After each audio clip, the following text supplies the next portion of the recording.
morning, ladies and gentlemen.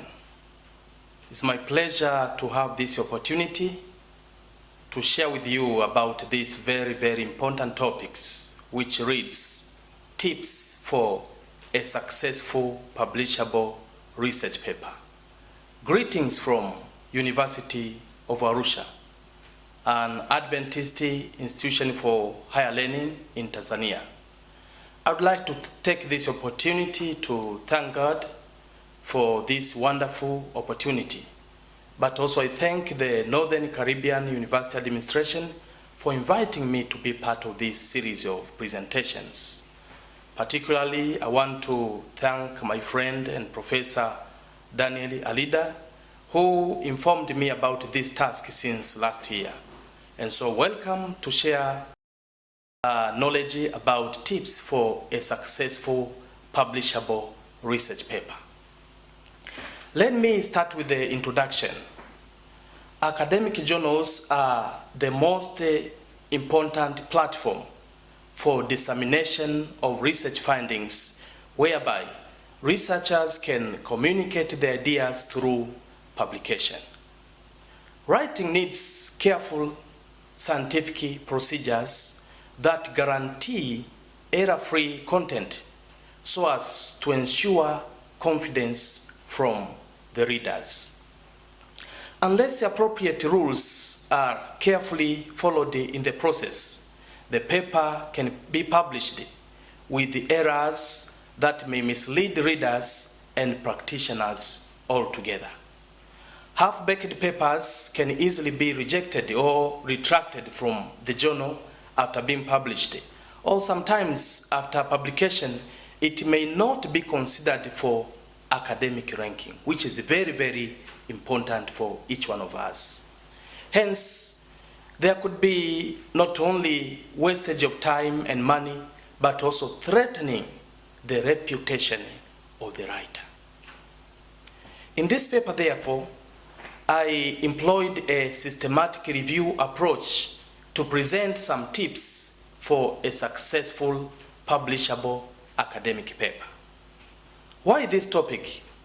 Research is one of key functions for higher learning institution, and we all know this. According to this author called Anastasios and others, 2013, faculty engagement in research and publication should be a priority agenda because research constitutes a fundamental activity for higher education. Research and publication are key indicators for professional development of academic staff through which higher learning institutions are ranked.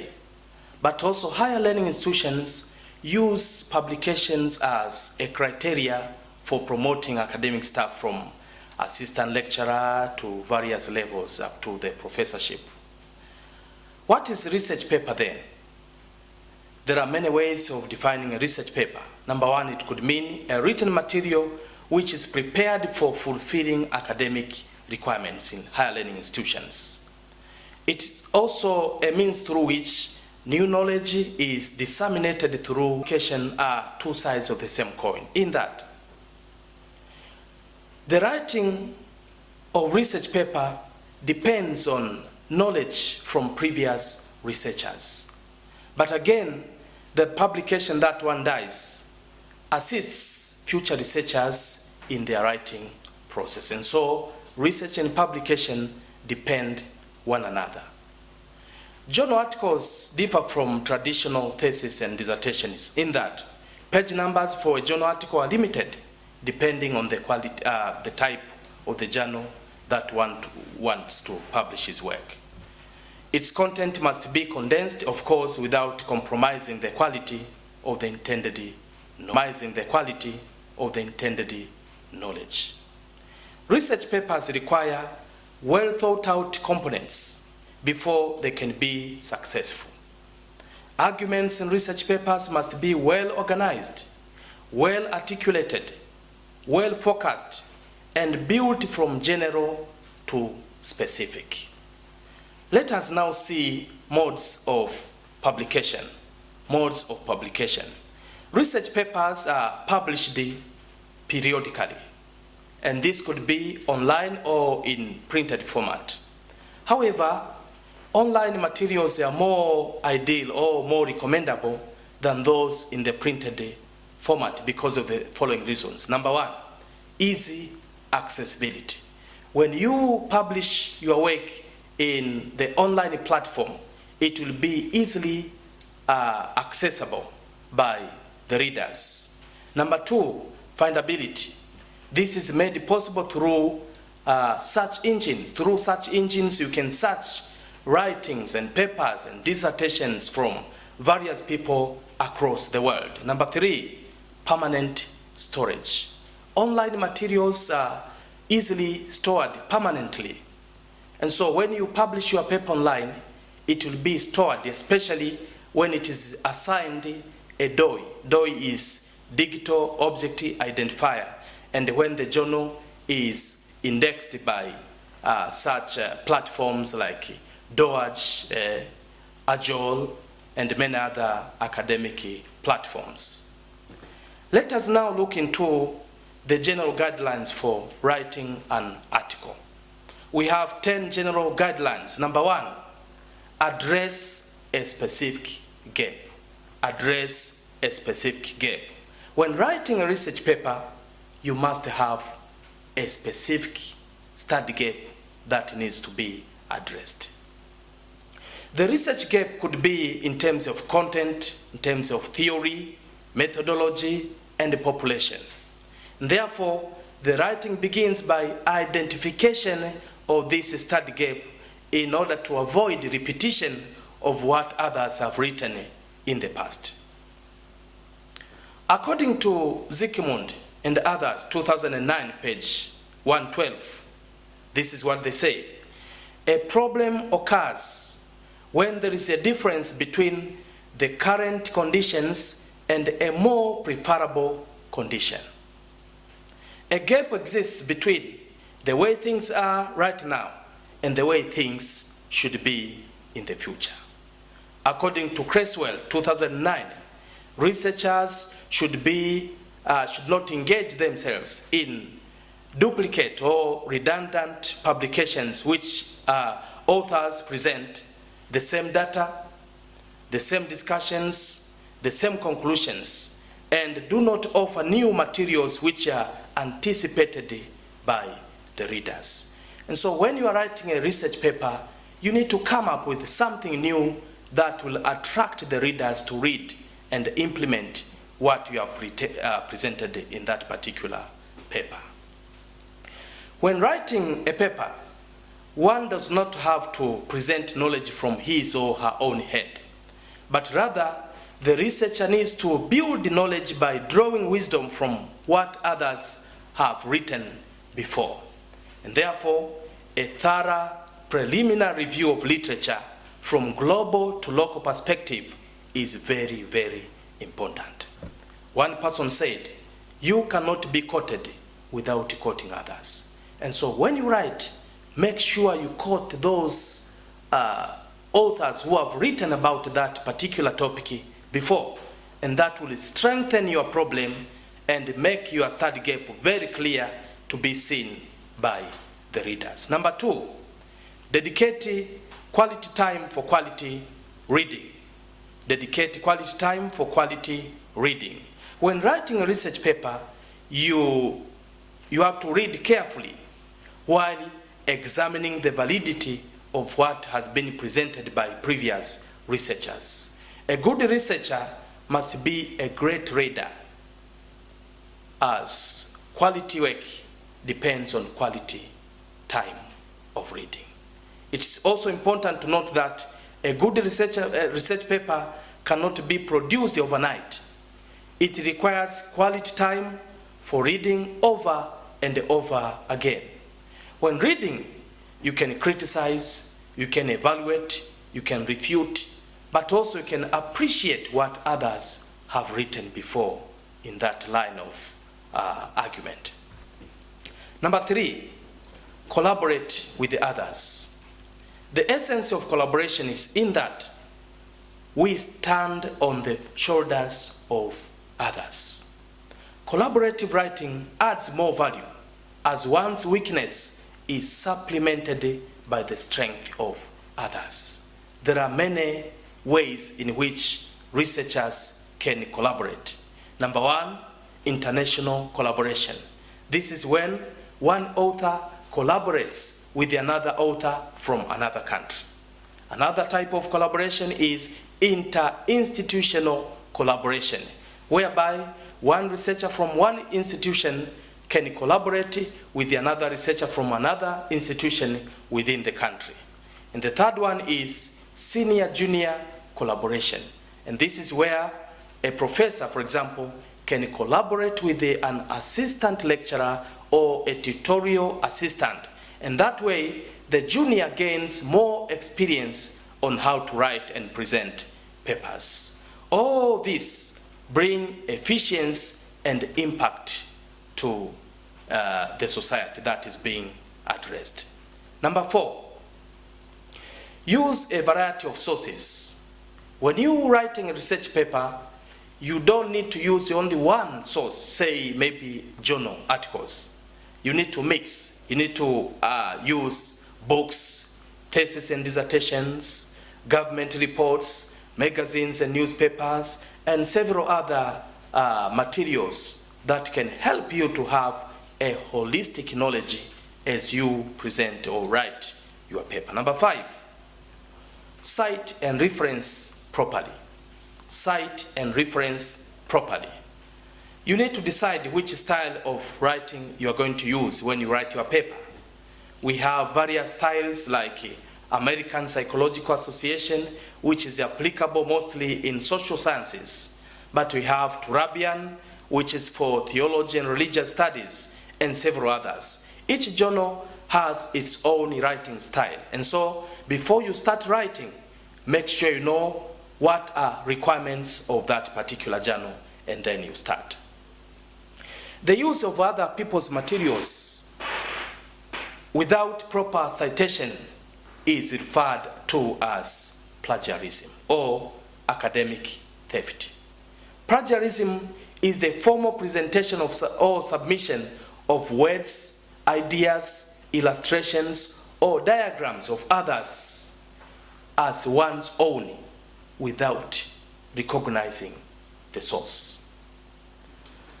There are 2 ways of citing. Number 1, paraphrasing. This is when you take the ideas of other people and present them in your own words. Number 2, direct quotation. This is when you take 1 or 2 or 3 words and present them as they are from another author. In APA style, paraphrasing is more recommendable than direct quotation. But whether you use paraphrasing or direct quotation, the most important thing is to acknowledge the source from which the knowledge has been taken. Number 6, comply with ethical standards. Compliance with the ethical standards is essential for acceptability of a research paper for publication. Ethical standards include, but not limited to, proper citation and referencing, securing research permit prior to data collection, appropriate sampling, the use of the right instruments, and that has to do with the validity and reliability, but also respondents' freedom to participate or withdraw at any time during the time of data collection. When possible, participants need to fill and sign consent forms before engaging themselves into the data collection process. Number 7, self-evaluate. Before subjecting the paper to the external eye, the writer needs to self-evaluate himself. Self-evaluation means reading one's work with a critical eye over and over again. Self-evaluation reduces chances for obvious errors by external readers. But self-evaluation is also biblical. We remember when God had finished creating this world and all the things therein, he looked into all the creation, the mountains, the animals, the people, and everything, and God pronounced everything was very, very good. And so the writer needs to do something which is presentable, something that is attractive, something that people, when people read, will be blessed and will find something new from that kind of publication. Another tip is, which is number 8, subject the manuscript to peers. No man is perfect, and therefore subjecting one's work to a second eye prior to submission reduces chances for rejection, since possible deficiencies are discovered by the peer.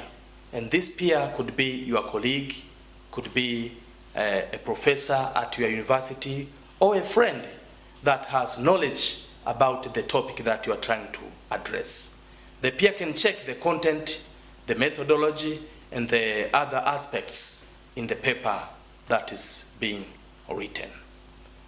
Tip number 9, follow guidelines for the intended journal. Every journal has its own guidelines that help the researchers as they write.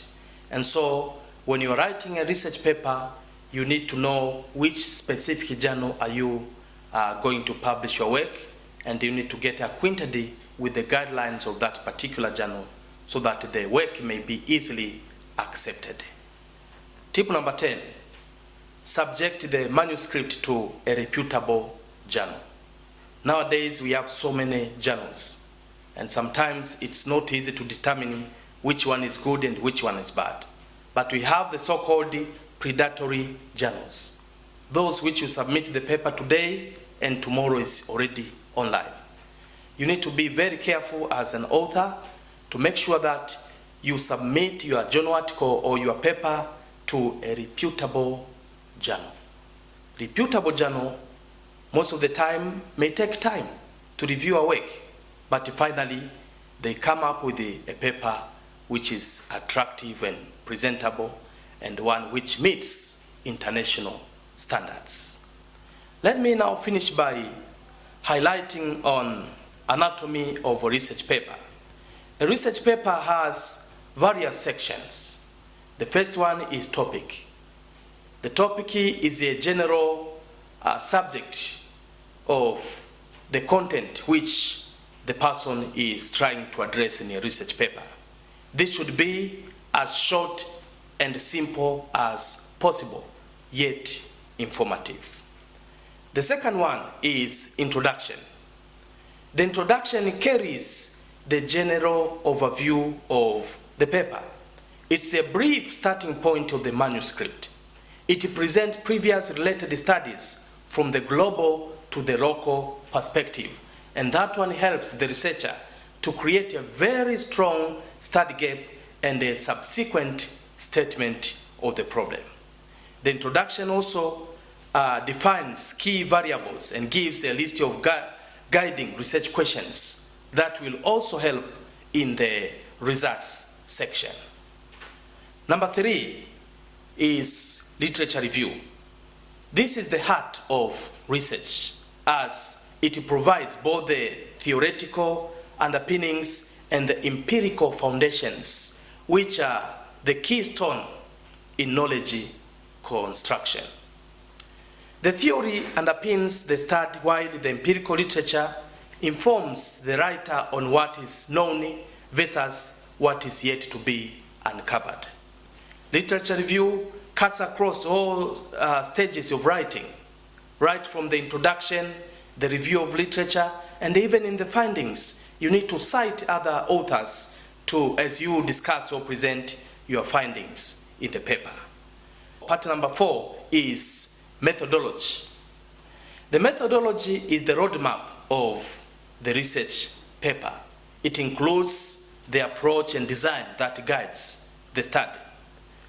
While there are 3 main approaches that are qualitative, quantitative, and a mixed approach, there are so many designs, such like descriptive design, correlation design, experimental design, case study design, ethnographic design, and many others. And so you need to know which design guides your study.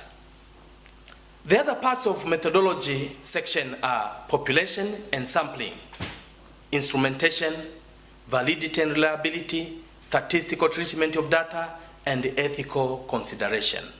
All this must be clearly presented in the methodology section. Section number 5 is findings. This is a section for key findings of the research. It is normally guided by specific research questions which are listed at the end of the introduction section. Without guiding research questions, the researcher might find himself lost as he writes the findings section. Number 6 is conclusions and recommendations. These are concluding remarks of the research. They are informed by research questions in that each research question must have its own conclusion and a corresponding recommendation. And after conclusion and recommendations, we come up with something called references. This is where all the sources that are cited in the work are listed alphabetically. And so the author needs to make sure that every cited author is listed in the reference section. As we conclude, while academic journals are the most important platforms for dissemination of research findings, academicians need to get acquainted with the tips for a successful publishable research paper as presented in this presentation. Thank you so much for listening, and I hope that these tips will help us as researchers, scholars, and academicians to come up with publishable research paper. Thank you very much, and God bless you all.